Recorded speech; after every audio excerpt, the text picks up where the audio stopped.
যুক্তরাষ্ট্রের বিশাল যুদ্ধ জাহাজের বিপরীতে হরমুজ প্রণালী ঘিরে আধিপত্য বিস্তার করছে ছোট ছোট দ্রুত গতির নৌকার ঝাঁক, যা চারদিক থেকে ঘিরে ফেলে ঝটিকা অভিযানের মধ্য দিয়ে বিভ্রান্ত করতে পারে শত্রুপক্ষের রাডারকে।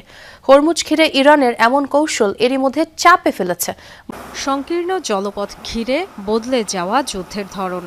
লক্ষ্যবস্তুর দিকে একসঙ্গে ছুটে চলে ছোট ছোট কতগুলো নৌযান, মুহূর্তের মধ্যে ঘিরে ফেলে বড় জাহাজকে।